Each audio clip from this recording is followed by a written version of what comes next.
Okay. I think we should be live. I'm just going to check. Banjo I think so. Dark, but that's okay. We'll just ignore him. But we are live, and I've got my fantastic friend Jan Hellriegel with me tonight. Thank you, Jan, for joining me. Absolute pleasure, Sean. Lovely to be here. Back in my room. On the most powerful podcast in the universe, with a massive following, and with Banjo the dog barking beautifully in the background. But anyway, let's get on. And everybody, if you think, if you've got some questions for Jan, just fire away, and I will do my best to read them out. Okay, so Jan, if you don't know who Jan is, you don't have much to do with New Zealand music. So fine. Jan has had an incredible music career, and also, apart from being a fantastic singer-songwriter, she is a very, very good businesswoman, very, very smart, and has done a hell of a lot for New Zealand music. So we'll get to that later, and through the interview we'll also get to talking about her latest album, which is one of my favourite albums ever, which I've been listening to tonight, which is another reason why I've just decided I'm going to get Jan on. Let's talk to Jan because I love that album. You're getting all the points. You're winning all the points tonight. Oh man, I'm going to talk to you for hours. But you know it's true. You know it's true. You know that face to face. I've told you. I've said I love this album. So yes. So where should we begin? Well, you had a fairly good music coach, didn't you? Originally, yes.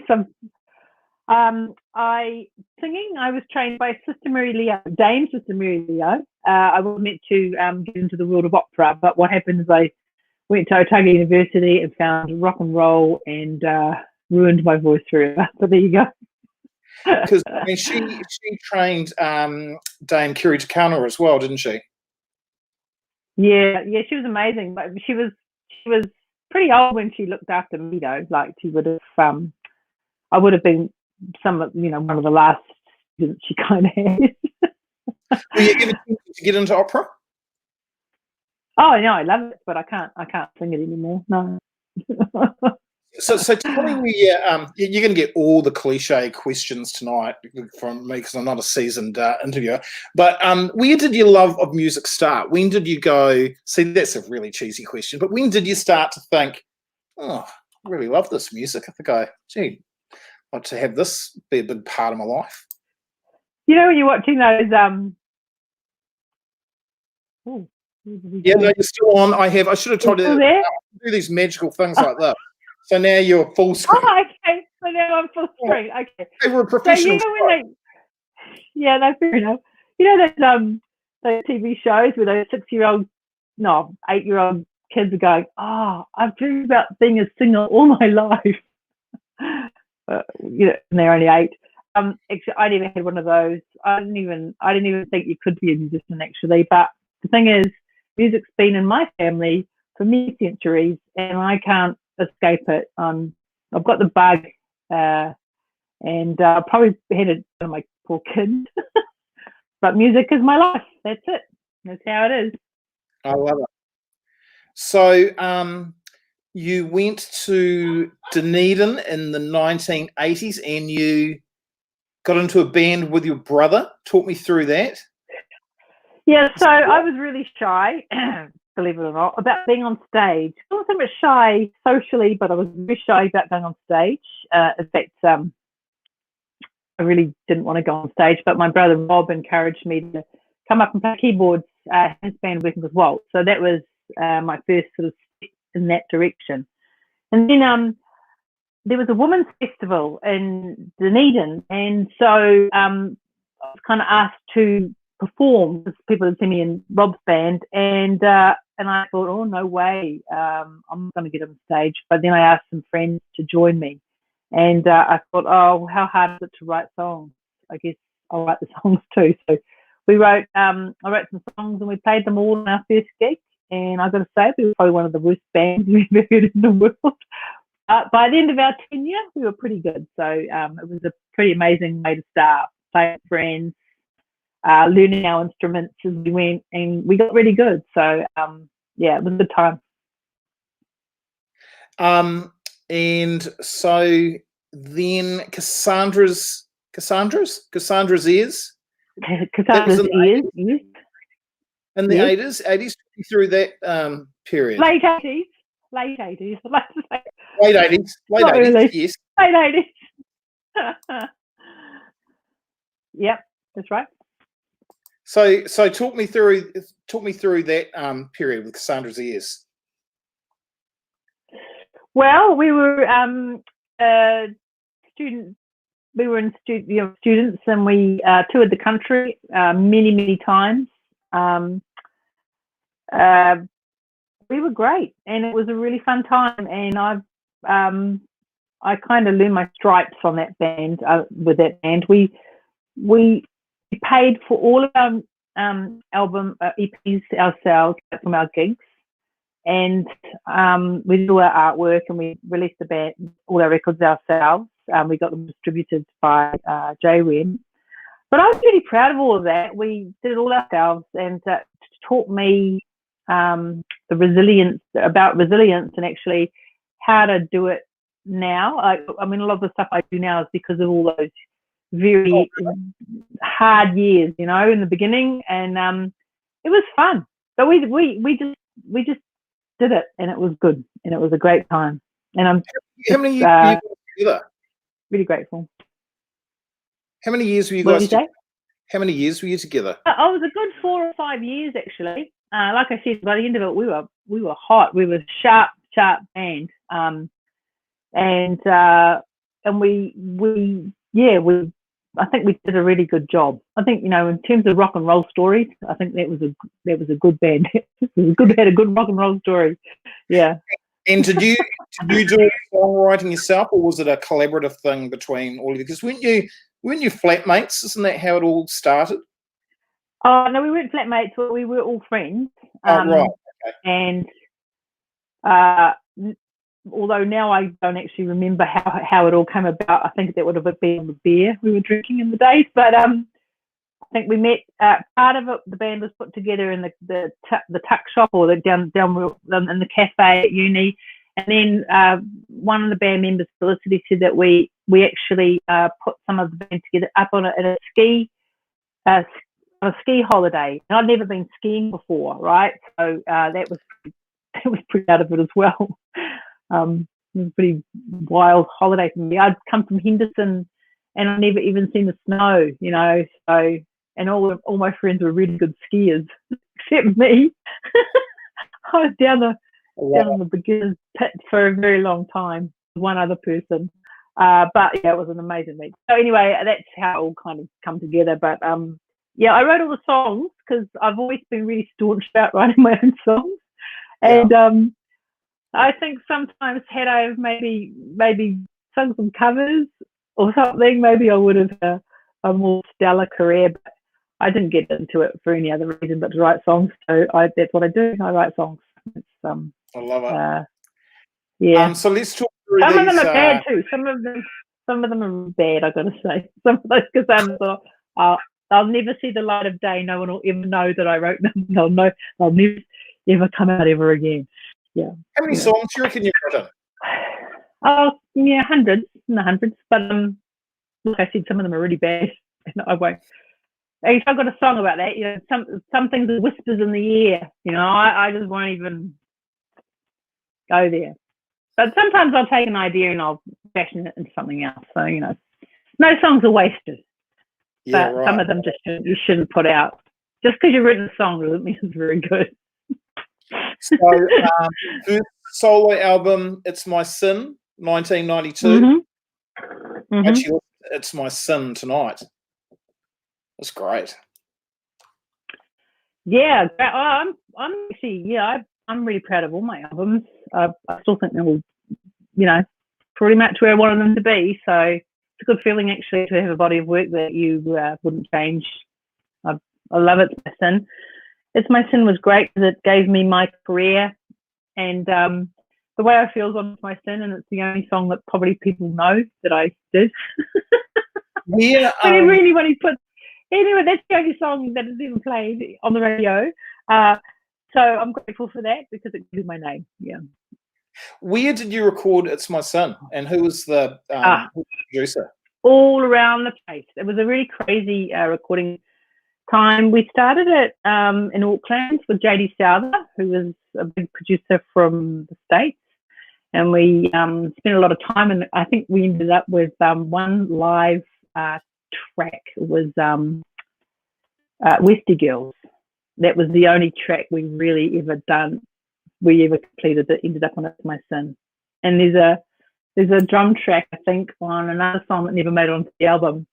Would have cost my label a heck of a lot of money at the time for no result, but we ended up finishing in at Phil Rudd's studio, Mountain Studios in Tauranga, with Phil Rudd from AC/DC. That was pretty cool. I was really proud when my brothers all came down to visit,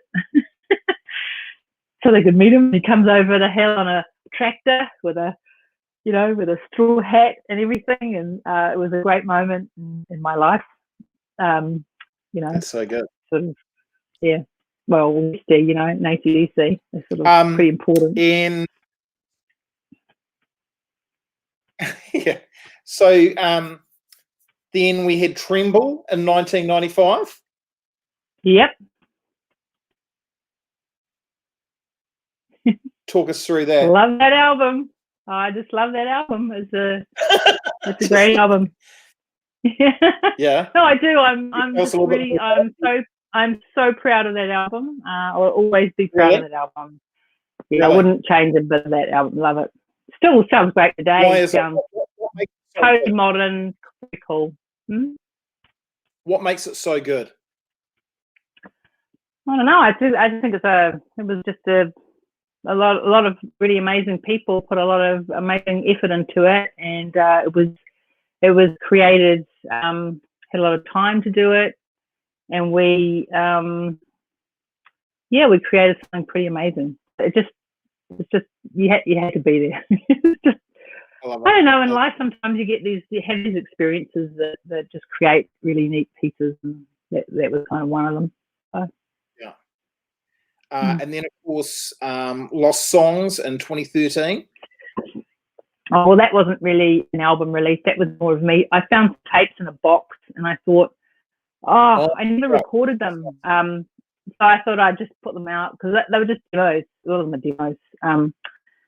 But I thought, see what happens? I didn't want to be a rock chick. I really didn't want to be known as a rock chick. So I couldn't stand the idea of being.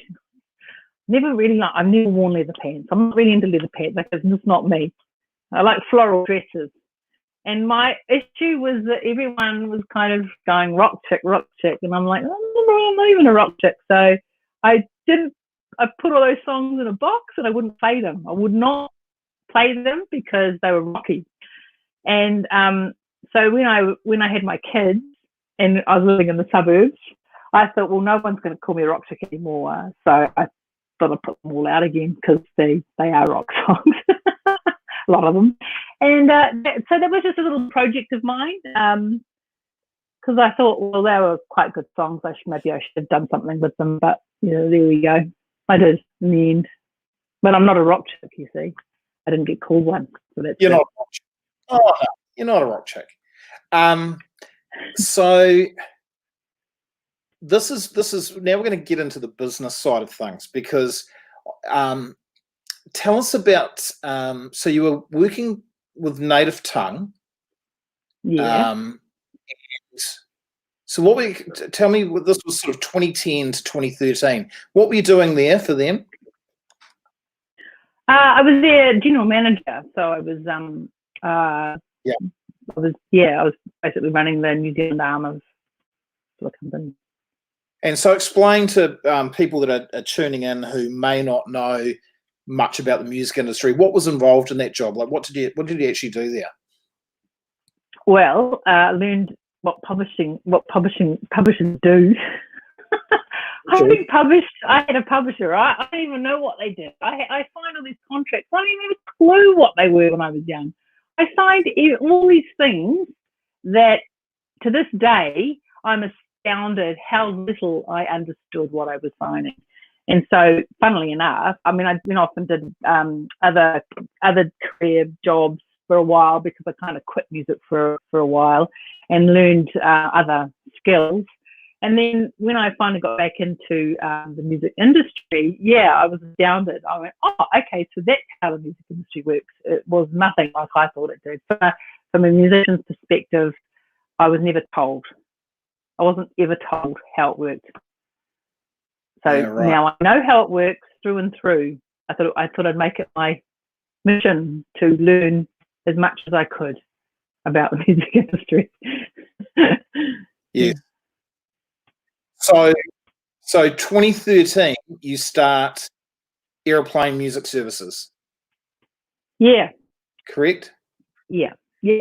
And so what was your vision going into starting that up? What did you want to achieve? What were you setting out to do? Oh, we just needed a company that could do music licensing, which is really different to publishing. It's a very, very interesting business, but publishing and music licensing are really far apart. They're two different functions, and can you explain to us what the difference is? Well, yeah, I can. Music licensing is working with everybody in the world, and music publishing is like having a catalogue of music, and you're only working with that particular one. So Aeroplane, and it was also the Aeroplane was also made to do projects and work with people that wanted to use music in special projects.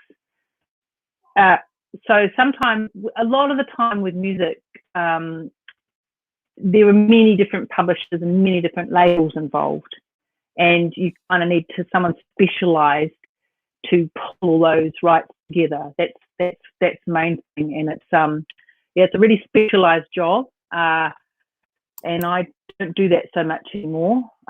Wayne Bell is Aeroplane Music now.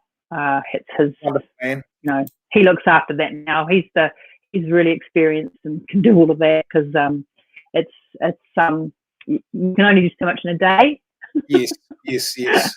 And so that's so Aeroplane is flown off with him. So then in 2015, you started Songbroker. So this is the publishing side of things, correct? Yeah. So, I started Songbroker. Yeah. So explain that to once again people that are tuning in that know nothing about the music, how that all went. It's New Zealand music that you're representing, right? Well, it's a catalogue of music basically. It's specifically designed for New Zealand artists and musicians and composers, and we basically look after their rights for them. We don't.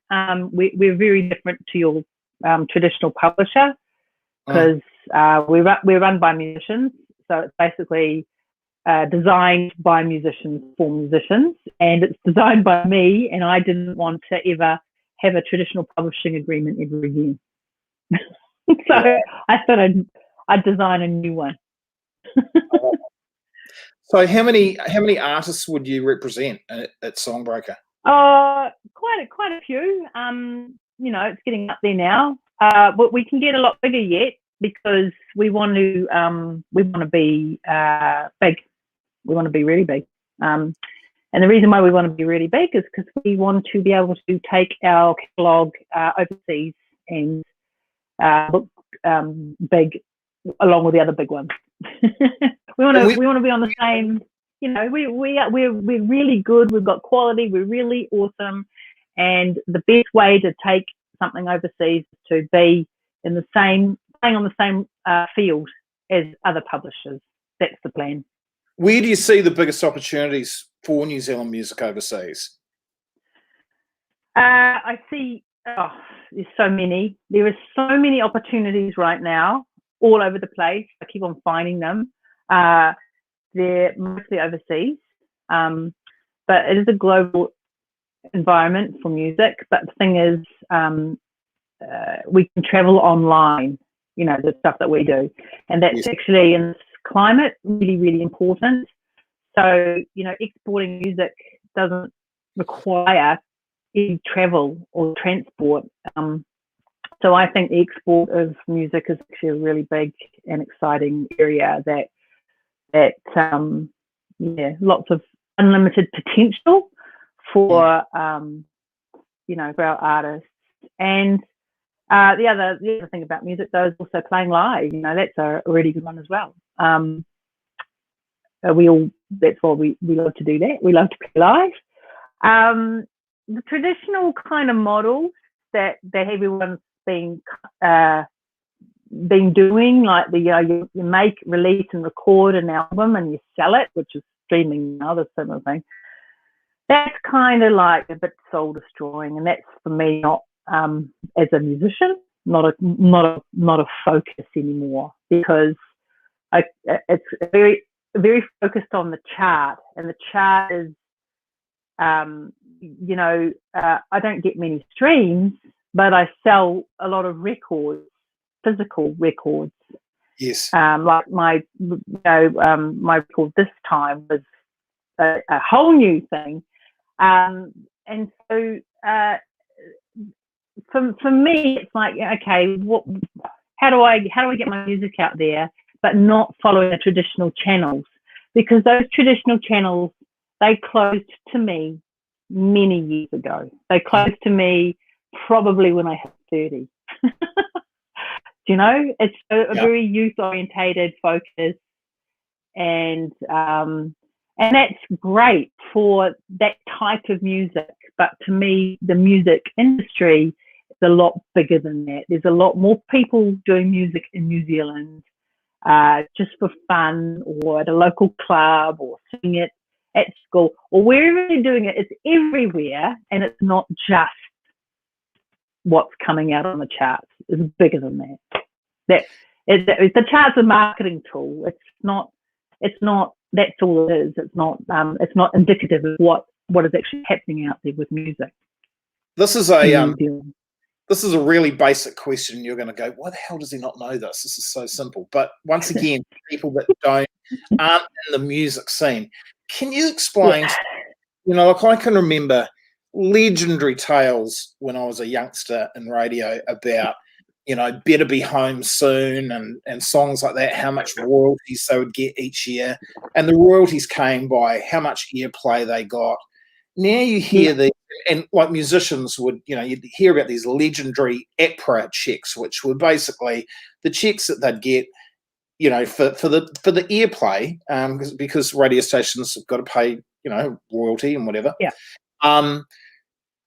What happened? Because whenever I speak to a New Zealand musician these days, excuse me, they it's like, it's so sad that it becomes a bit of a joke. They go, I got my APRA check today, so I'm off to go and buy a tub of ice cream and a loaf of bread with that, because I'm so glad that came in.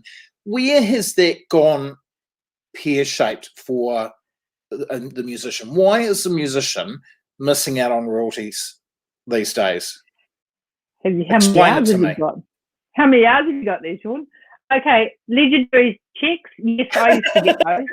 I used to get those when I was probably in the All Girls band. That's when I used to get them. That was in the late 80s. Since then, my last one, I put a record out last year. My last check was probably one of the smallest I've ever got. What's happened?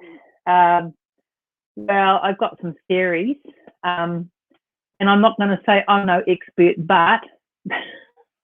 but you are. But it's too complicated and it's too complex for me to talk about on this. But there are reasons why, and but one of the main ones for me, and I always bang on about this, is that New Zealand independents don't have access to commercial broadcast radio. And because of that, we don't get very good royalty checks. And until we do get access to it, until we do get access to commercial radio. And this is independence, okay? So we can say, yes, there's New Zealand music on the radio. Yes, there is. But mostly it's with the major labels. Yes. Okay? Not the independents. And the independents, they need access to the radio too. And it's very, very unfortunate and very frustrating. And I don't know, I'm sorry if there's any independent musicians out there that are really upset with me for saying that, but that's my perspective and my position. And I'm going to stick with that until I start seeing more New Zealand independent music on commercial radio, and that we have more access to it and more support from people. From radio in general, is that what you mean? Well, radio, yes. I mean, it would be nice if they even considered independent music sometimes, or even answered the phone. Which they, you know, I mean, they don't even give it a try, you know, most of the time. And boy, I'll probably never get on the radio again, but you know what? I'm not on the radio now, so it doesn't even really matter, does it? Radio companies, I'm going to be careful too, but I don't care. But look, I remember... but you know what? I've got this theory. If they did play more independent music, they'd probably get more listeners. Yeah. They'd get better listenerships if they actually they put New Zealand stories on their radio, because at the moment, they kind of, you know, it's very dictated to by international territory, and therefore, you know, people don't listen. People tune off. They go and find their own music. They go and find local music themselves. So they should actually start tuning in, putting a bit more New Zealand music on the bloody airwaves so that they could get better listenerships and eyeballs. Ellie Barron, who is one of New Zealand's best radio copywriters, very creative guy, has won awards around the world, says, "It's my sin, Westie gals, as good as anything today." So there you go. There's someone with incredibly good taste. And yeah, well, I like oh, very nice. Thank you very much. Thank you. And Mike Chun's watching. And Mr. Chun, I'll be interviewing you next week, so you're not going anywhere. Worked out, Mike. Yeah, very interesting. But have the independents ever really got much traction on commercial radio? Yeah, in the 90s, absolutely. Yeah, they're actually record labels in New Zealand. You know, that's there's true. Nothing left. That's true. They've been decimated. Absolutely. Yeah. And yes, we did. We actually were starting to get places, and we actually had a music industry that was lobbying to try and get more New Zealand music on the air. We did ads and everything on the TV. We were doing We Are the World type things to try and get more New Zealand music on. And then what happens now? Nothing. There's no voice for our independent artists at all. I haven't heard anybody in our music industry stand up for independent music being on the radio at all. So I actually now, when I think about it, I can remember being at a radio conference probably in the early 90s, must have been early 90s. And I can remember Josh Easby being there. Josh Easby was a guy that was really heavily involved in radio and did a bloody lot for New Zealand music. He was very vocal about it. There were champions, you know, real champions in the 90s. Real champion for New Zealand music. Yeah. He was horrified when everyone sat down and they said, okay, how much New Zealand music are we actually playing? And they worked out we were playing 2%. And there were a lot of people that got together was like, this is bloody not good enough. Mike Chun, one of them. And so I can recall New Zealand music getting up to 20% on commercial radio. Where would we be at now? We might be at 20%, but it wouldn't be of that independent stuff. It would be all... Well, I have to refute that. I'm more refuting that figure. I'm sorry, but if I'm talking about commercial radio. Yes. All the other ones, they don't matter for royalties.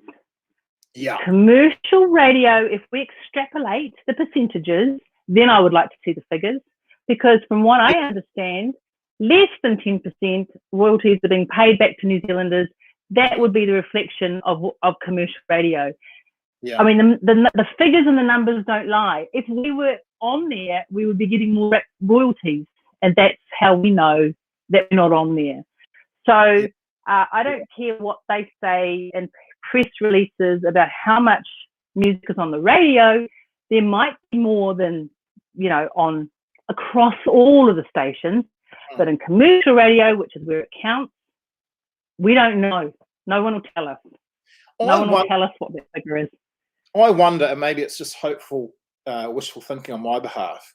You know, I think with everything that's going on in the world, we're going to get very patriotic because we are having this. But this, no, I really believe this. We're getting into this live local. Mind you, that's a bit scary as well. That sort of thing. Well, it isn't. Buy local, and you know what? I've heard these, you know, support Kiwi stuff and all that kind of thing before. And I kind of, you know, coming from a marketing background, I kind of roll my eyes, go, whatever, that means nothing. Means absolutely nothing. But you know what? I get a feeling out there at the moment that it does actually mean there are people that are getting really passionate about the support local thing right at the moment. Now, that whether or not that will gain momentum or whether it's just a phase, wouldn't it be great if people actually went, you know, let's support New Zealand music. And when we can go out, here's an idea. Why don't you go to your local pub or whatever and go and see a New Zealand artist play? Because they're bloody good. Yeah. Go out for an hour and support them. For me, Sean, it's actually a matter of economics. Okay? It's about job creation.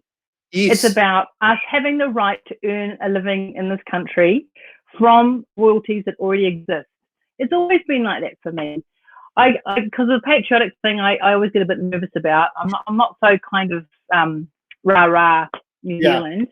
I'm into what's good, right? Whatever's good deserves to get a hearing. But for me, I'm talking about my peers and the people that I work with and the fact that they are missing out on incomes because we're not on the radio. And at the moment, we need as many jobs as we can get in this country. We need as much stimulation in that sort of area as we possibly can, and musicians can't play live. And so I would like to see an industry that's kind of coming up with entrepreneurial, forward-thinking ideas about how to that our local artists can earn more money from their music, which actually means that it's being heard, which is why they make it in the first place. And it's really frustrating for me because we completely forget that. We say it's something, that's what it's all about. That's why we're not there, is because someone else has figured out that there's actually incomes to be made and they're grabbing it. So New Zealand musicians are kind of missing out all over the place, and that's got to have to change, in my view. Boy, do you think there's an opportunity with these international acts not coming over here, that, you know, New Zealand bands can get more bigger gigs because people will still have that appetite for concerts, but the big guys won't be coming over here for a while, the international guys? Well, I'm not a promoter, so I don't really know much about all of that. I'm kind of hoping that's the case, but I would like to think that there's more women that are asked to go on stage as well, because quite frankly, there are so many shows put on and there are just no women asked ever. And I don't understand why, because there's some amazing women out there doing amazing things. And I'd really like it if they were considered for lineups. That it's just not fair. And also the other thing, saying there's not enough that are available, that's silly. No one's asked me to play a bloody festival for years. And I'm really, I can get up on stage, all right, Come on, guys, give us a break. But yeah, who knows? We'll wait and see. There's so many other people that need the work too, the roadies and everything. We all need to get shows back on, to get these guys. Yeah. And quite frankly, I think our music is so much better than some of that shit from overseas, just quietly. I really do. I keep on going on. Well, there's great music all around the world, there is good stuff, and and I'm not, I don't only listen to New Zealand music either. You don't, but you're I would just like a fair shake of the tree, in the industry. I'd like a fair shake. And I'd like that for all independent artists in this country, that we have a chance to even have a bit of access to that commercial industry. Okay, now we're going to, because I've talked so long, it's not your fault. I now want to jump to Sports of the Year, because this, I think, besides the fact that it's a bloody great album, and actually Sportsman of the Year, I love that track so much, played it 3 times tonight, is that, as you said earlier when we were chatting, because radio didn't necessarily always just jump onto everything that you did, it did force you very early to think creatively and sort of row your own boat, or whatever the phrase is. And Sportsman of the Year is a really good example of that, because it's a great album turned into a book and then turned into a serialized podcast. So it was sort of like this multimedia thing going on. It's a digital book now too. You can get it on Kindle. So it's everything. Yeah. So the audio book. I just got to finish it. That's all. I want you to talk me through Sportsman of the Year, right from the start and the whole thing. We got a good 5 minutes out of this, easy. Come on, this is one of the best things. Did anyone get a bit bored? Did anyone get bored me rabbiting on? No, people. This show is very popular, Jan. Come on, talk. Okay. Well, I could talk about Sportsman of the Year for hours. Okay. 5 minutes, eh? Sportsman of the Year. Well, here it is. Here. This is all I've got left. Oh, and a couple of boxes, but it sold really, really well. So my album is this book, and the reason it's basically a musical in a book, and I thought that would be a really good way to put an album out, because how I was saying about the charts and everything, I don't have access to that anymore. I'm not Billie Eilish, I'm not. I know that, and that's okay. I'm not the next the next biggest thing, because I'm not. I've done that side of my career. So, but I want to keep going as an artist for as long as I can, and so I thought, well, why don't I just keep developing and growing as an artist, and just doing it how I like to do it, and be creative, and that's how that comes about. So that's why I did it that way. I just thought it'd be really neat to, change it up. I mean, I've made 3 albums, because it's all grown up as well in the middle there, which is also a great album, and was a big vinyl with artwork, and that was pretty amazing. But just knew that if I put a record out and I just put it out on the street, like everybody else is at the moment, that it would go on Spotify. I'd probably get about 20 plays, and it would just never be heard of again. That's why I did the book. I just knew it was an album, and I didn't want it to just end up on Spotify with no plays. Is what I wanted. What came first, the album or the book? Did you write the album first? The album was being completed, and I kept on having these sort of like random ideas about how to release it. Random. Because I just knew that if I just did it the way that we're expected to do it, was, press release and put it out, then nothing would ever happen. I knew that. I just knew it. I mean, you can't even sell MP3s to your family. I mean, I can always sell a few CDs to my family, but it was even worse than that. You can't sell MP3s to anybody, And I thought, I might put my album out under a fake name. I had her already. She was a fake me, and I had the website ready to go, and I had the Twitter handles and everything, and I was just going to be fake. I thought, I'll just pretend I'm somebody else. I even printed it from UK, so it looked like I was from the UK. Love it. And then I thought, no, it's a really stupid idea. Why on earth would you do that, Dan? What an idiot. And I laughed. Anyway, I woke up one morning and went to work and said to everybody, I'm going to write a book. And that was kind of even a weird idea. But, you know, it worked all right. Worked really well, actually. And then how did the podcast come around? Well, I thought they'd translate into really nice podcasts because of the way the book's set up and the fact that it's got a musical soundtrack with it. Yeah. And so I went to Radio New Zealand and asked them if they would be interested in doing a podcast series with me. And I was very fortunate and very grateful that they said that they would. And so we produced the podcast series.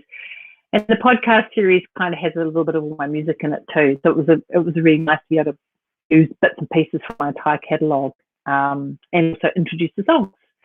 And I thought it was a really good way of doing it because, you know, I can't go on the radio, so the commercial radio.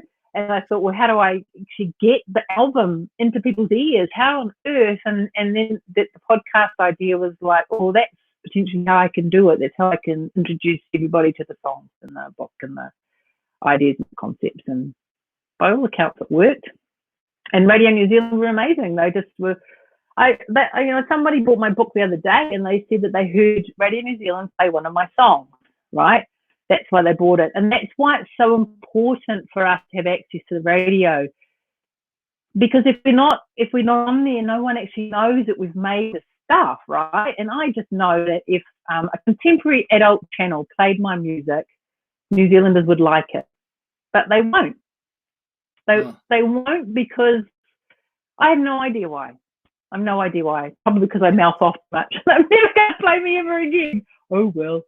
It really is weird because there's so much good music out there, so much great New Zealand music. It's yeah, there is. There really is.